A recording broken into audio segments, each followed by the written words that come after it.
What's good, y'all, and welcome to my review for this week's episode of the 1,000-Year Blood War anime. Oh my god! Oh my god!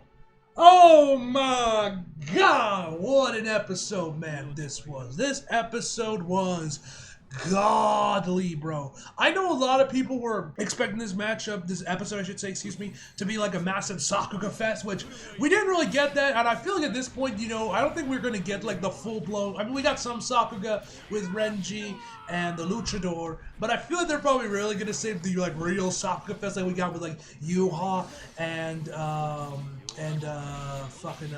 Yamamoto, or like we got with Ichigo and Yuha in the first core for probably Ichigo and Uryu's fight, considering that seems like that's gonna be like the biggest fight, the most important fight, at least in this core. You know, a lot of that's gonna be a good fight, probably as well. But then again, with that fight, I can see them making it very story-driven and not so much, you know, a massive soccer fest. Will probably still turn out incredible regardless.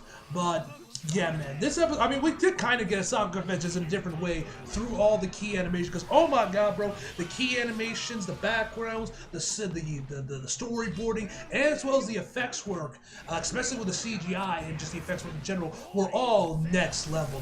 Man, my god, this was one of the best looking episodes we've gotten, probably for this core. At least we're talking purely based on like key animation, effects, and everything. That, man, good god, this episode looked absolutely incredible, man. And a couple things I want to talk about real quick before we jump right in that I thought were puzzling. First of all, you guys will see my reaction, but I was Remy's Japanese VA sounded really familiar to me, and I couldn't figure out where it was. I thought he was voiced by Izuku's Japanese VA, but when I checked, he's actually voiced by Tanjiro's Japanese VA as well as Falco from AOT, so that's why he sounds so familiar to me. I am curious to know, given that means maybe Zach is going to voice him for the dub, considering he is also the voice of Tanjiro in the English dub. Not sure, they might get somebody else. I mean, I've seen Zach, he can do a deep voice, he can damn near do a perfect Yuri Lowenthal impression, as you guys could see in Soul Hackers 2, so who knows? I don't know if they're going to get him to voice him, maybe they'll have somebody else voice him for the dub, but I'm definitely going to be curious, and you are getting a double reaction to that stuff. So yeah, I'm curious to see how Patrick Seitz is going to do, so I'm sure he's going to be amazing. I actually really dig his Kenpachi voice. He's not as good as David in my personal opinion, but I think he's a great Kenpachi as well. Who knows, maybe with everyone complaining, you know, from the first core, maybe they'll at least get David back for the second core. Doubtful, but maybe maybe we'll get that at the very least, man, but probably not. Yeah, man, but also one other thing that I also thought was kind of weird was that you guys know that Kubo, after a character dies in the Blood War, he's been posting a little art piece of them, and when the episode airs and, you know, they die. He's been doing this for, like, all the episodes for, like, the Stern Riders and the Soul Reapers that have died up to this point, with Ram Giku being the only one he kind of did differently with her in front of a mirror, so who knows, she might still be alive, but at this point, man, she's probably dead. But weirdly, he posted one instead of Gremmy, but of Yachiru this week, and the piece itself was fucking incredible, man. If I remember, I'll put it up here for you guys to awe at, because my god, Kuba did an amazing job with this piece. But Yachiru is still very much alive, so I don't know why he posted this. Maybe this is technically some like manga spoiler, and maybe she dies like next week or something.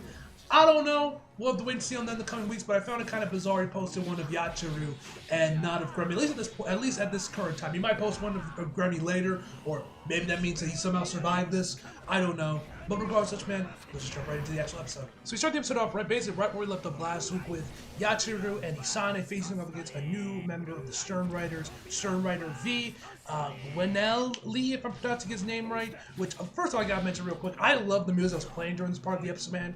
Great stuff as well.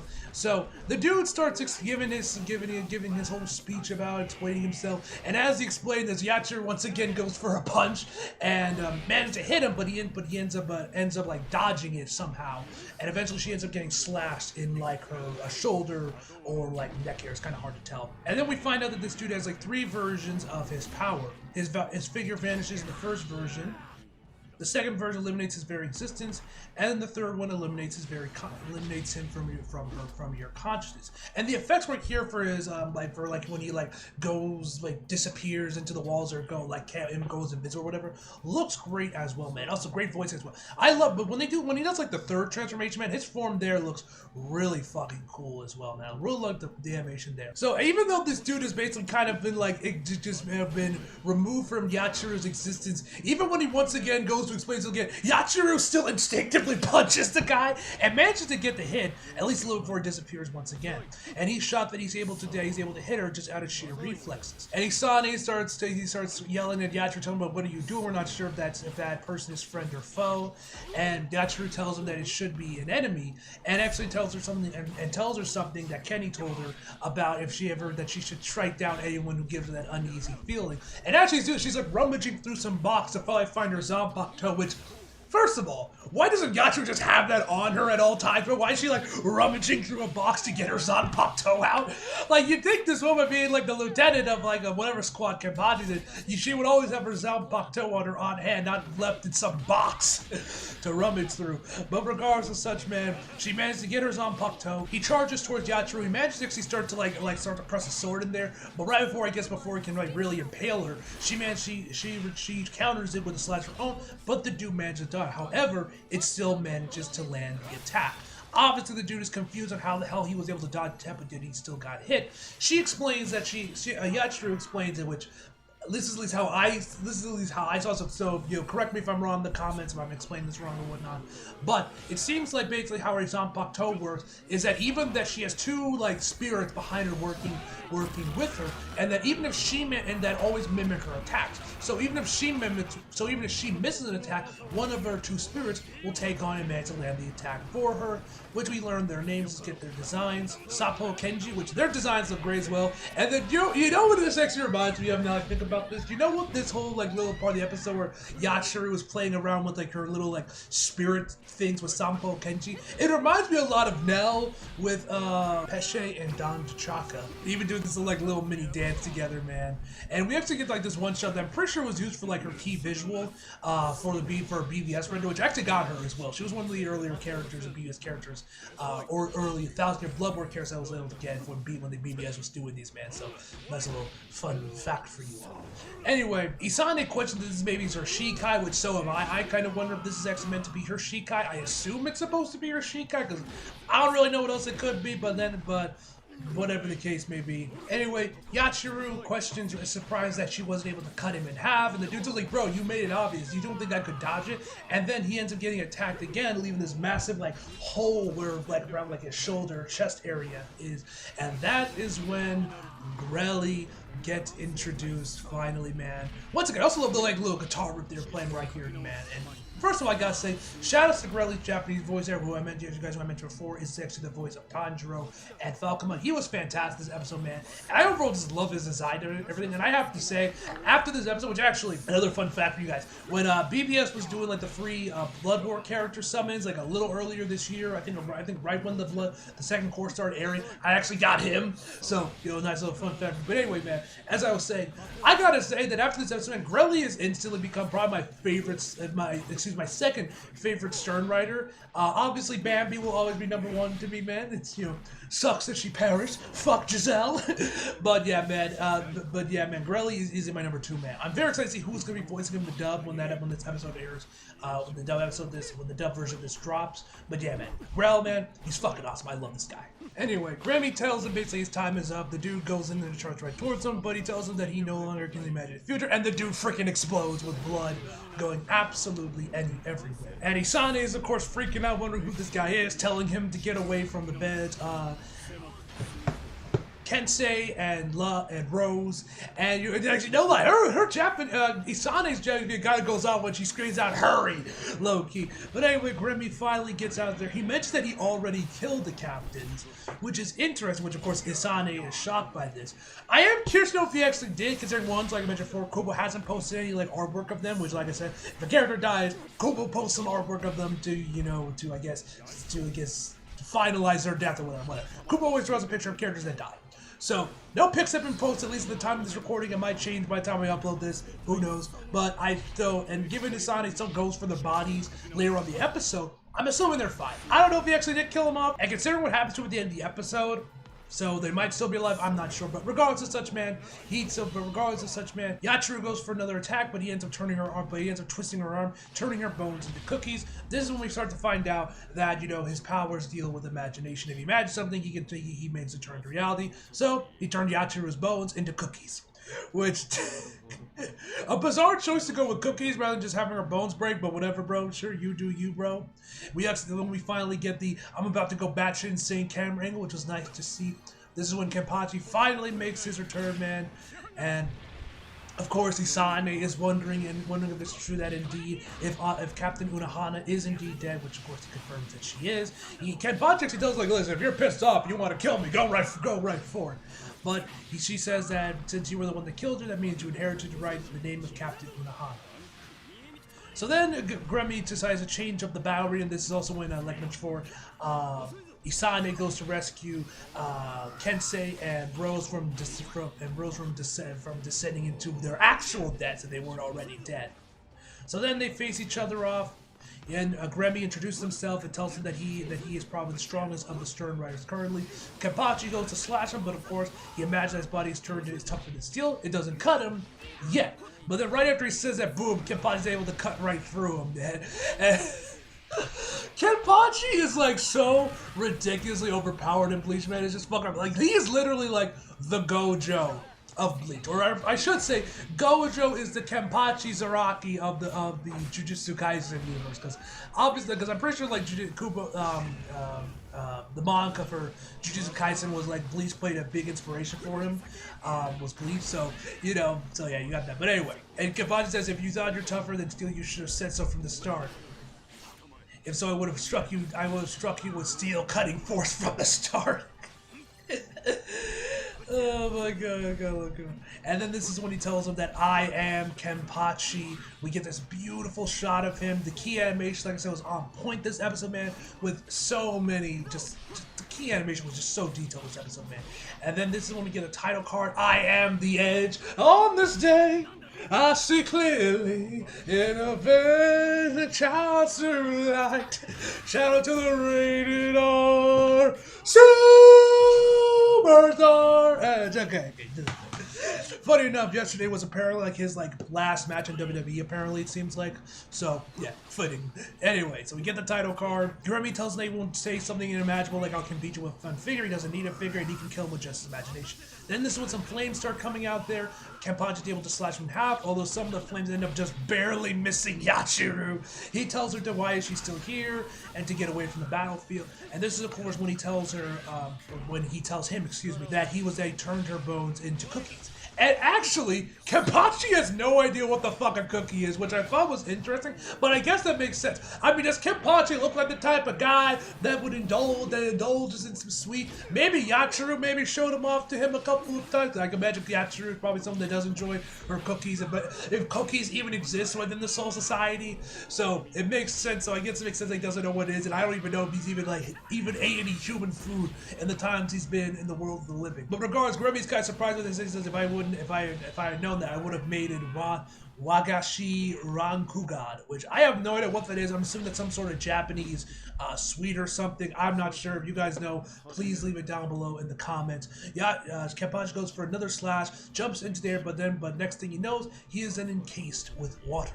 As this is happening, he notices that Yachiru is falling down this crack in the ground, and Kenpachi, while still being encased in this cube of water, chases right after Yachiru before Gremmy closes up the gap, and he says that, you are now caught behind the cracks, slowly dying. An hour should suffice for you. He thinks he is beaten Kenpachi. He thinks he has won this match. But no, this is when Kenpachi rises up from the cracks, carrying Yachiru, mentioning that her bones have returned normal, so it seems like he can't really do multiple things at once. So if he focuses on one thing, the other things return to their original state. So if he's focusing on Kenpachi fighting, he's going to forget about Yachiru, which means her bones will return back to normal. While all this is going down, fuckboy is watching this entire, and bro, man is coming like this man got binoculars to make sure he can see. He got his feet up. Man got a pillow as he's laying on some sort of stone couch. Like, man is vibing while he's watching. Man, all he was missing was a popcorn, man. All fuckboy Aizen was missing was some popcorn. This is when Kenpachi tells Yachiru to return to Isane to get her arm healed up, which she does. And now finally, the battlefield is now one-on-one between Kenpachi and Gremmy. Kenpachi then tells him you should want to defeat the strongest opponent because you are the strongest. and charges right towards him. This is when Grelly, well, he starts firing like all these like blocks of like the ground. It reminded me very FMA. You guys remember when in FMA sometimes Ed would like do the whole like transmutation circle thing, and then like the floor would come after them, you know, that whole thing. It reminded me a lot of FMA right here. But anyway, as Grelly is doing all that to deflect against Kenpachi, he's thinking of the words that Kenpachi told him. And he realized that he's never really thought about defeating anyone because nobody could ever challenge him, as he's always, because he didn't need to kill anyone to prove that he is as strong as Quincy. But now, of course, given how much of a challenge Kenpachi is giving him, now he really wants to defeat Kenpachi. And right when he says that why do I want to defeat this guy so badly, he has this giant smile and then starts pulling out M16s out of his ass. This fucking shot of Grelly when he pulls out the fucking M16s. Gotta be one of the funniest shots in Bleach, man. Like, did anyone else expect this man to start pulling out fully automatic weapons against Kenpachi? Talk about bringing a knife to a gunfight, am I right, bro? Of course, the guns are all CGI. They look amazing, especially with the lighting and everything, man. But like, it's so out of left field, man. Because I don't think we've ever seen a single gun in Bleach, like, ever in this entire series, bro. So it's so weird, kind of out of place to see, like, 10 M16s just start opening fire on Kenpachi. I can't get over these fucking M16s, man. It's so fucking funny. But anyway, man, he starts opening fire on them. Of course, this is nothing to Kenpachi. He just brings out some of the floor to block him. Then he starts bringing out fucking missiles as well. Kenpachi makes work of these two, man. Like, bro, Kenpachi is so big. And need I remind you guys, his eye patch is still on. This man never takes it off throughout this entire match. So all this entire match, he's holding back. He's not even at his full power when he's fighting out against Grelly, bro. This is so fucking ridiculous. And then Kenpachi compliments his expression that he has there. It looks like he's finally starting to enjoy the fight. Grelly says his expression was good, although he doesn't know what the expression I just made, but it's really amazing. Why do I feel so happy right now? As they once again continue the fight, he then starts to create like the steel barrier around him, which of course Kenpachi makes quick work of, reiterating that didn't I just say I can cut through even steel? And then then he like his sword gets caught up there. This head, just giant like steel hand comes out. It comes from above and just smushes Kenpachi, which of course he's able to get out of that as well. And the shot of him like cutting through it to like once again slash Grelly looked absolutely amazing, bro. Like I said, we didn't get much of Sakuga in there, but the animation we got here, as well as the key animation, bro, just looked fucking spectacular. Just all across the board, man. And this close-up on Grelly's eye also looked really good as well, man. So then Grelly's starting to think, like, am I actually going to lose to this guy? Am I actually going to lose to Kenpachi? Kenpachi asks him if he's already imagining himself losing himself, which gets Grelly to snap out of it and once again heal his wounds. He even thanks Kenpachi. This is when he starts cloning himself, or rather, starts to create life through imagination, excuse me, but he's creating shadow clones, basically. And then this is when the meteor shows up. Also, the music here was phenomenal as well. This is right here, or a little bit later on when we get to like when Kenpachi shows off his Shikai, bro. Oh my god, bro, that shot. Ooh! Oh, that and like once again, bro. And first of all, this shot looked amazing, bro. Like when we get to see the meteorite coming from the sky over into the Serete and starts breaking up the barrier that Yuha created as it starts to come deeper and deeper, come closer to the Soul Society, bro. Just that whole shot with the red and everything, man, just looks so fucking good, man. Just looks so incredible, bro. Anyway, so like you would think that like with anybody else in this normal situation, when they see a giant meteor coming out, they'd be like, oh shit, we're fucked. But Kenpachi, my man's like, cool. And like when he sees it, he's like, cool, there ain't nothing I haven't cut before. And so he then tells him that even if he kills, Kenpachi is able to kill Grelly, the meteorite won't disappear because that has become reality. And while all of this is going on, we get this nice shot of Kenpachi as the camera like rushes towards him, where this man is literally like creaming himself at the thought of cutting this fucking meteorite, bro. It's just so funny. So and when we get this like amazing shot of Kenpachi, like dragging his sword against the floor as he jumps right up to cut open the meteorite, we get a flashback with Yachiru and Kenpachi to where I'm assuming they first met. We also get to hear what I'm assuming gets to hear the name of Kenpachi, Zanpakuto, Nozarashi, if I'm pronouncing that right. as we then see as they actually take a cue from Bleach's playbook going into that black and white super sketchy look as he's like cutting the meteorite in half, and actually you see a transition from current Kenpachi to Kenpachi when he was like a kid, which I thought was a nice touch. We then he of course able to split the meteorite in half, and then we get the money shot of Kenpachi with his Shikai, bro, and oh my god, bro, looked so fucking clean, bro. I wanted to get his unit for that round of the BBS to that round of the Bloodborne characters of BBS, man, but I wasn't only able to get Yachiru for that round, bro. But oh my god, bro, that's the money shot right there. This is when Gremmy realizes that he is fucked and asks and shouts, "You monster!" I think at this point he knows he's fucked. And Gremmy creates even more shadow clones, then just says, "Fuck it," and just puts Kenpachi into fucking space. You know what this dude reminds me of? Gremmy is the personification of that kid when you're playing pretend as kids. Be like, "Nah, that one cut me because I use this, you know, that whole thing, man." That is literally Gremmy. He is the personification of that, ladies and gentlemen.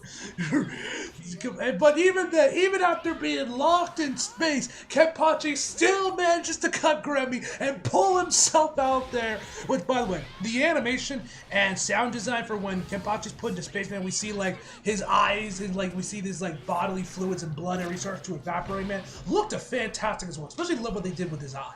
That looked great as well, man. So at this point, after Gremmy just almost gets cut in half by Kenpachi as he tells him, "You forgot to make your body armor," man just decides, "Fuck it! I'll just have my shadow clones all self-destruct." Which, actually, did anyone else think the explosion kind of looked like Saturn, which in turn of being blue reminded me of the Sega Saturn?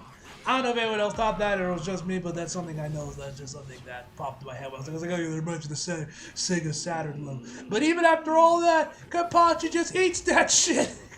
Gremmy, with his final act of desperation, he's like, "Alright, fuck it! I'll just make myself as strong as you!"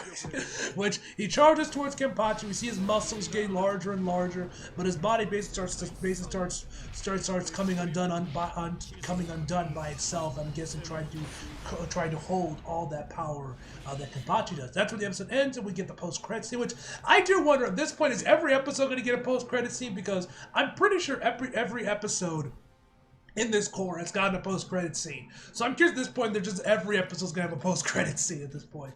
But regardless of such, man, after all of that, he says his final words to Kenpachi, saying that his imagination was great. He was able to create his body, but he couldn't. But the only problem was his body couldn't withstand that power. Although he does mention that as an excuse, and mentioned they really wanted to win. This is when his brain just ejects itself from his body, which the first thing I thought when I saw it in like this green tube was Dr. Nefarious from Ratchet and Clank. Dr. Nefarious looking ass over here, man.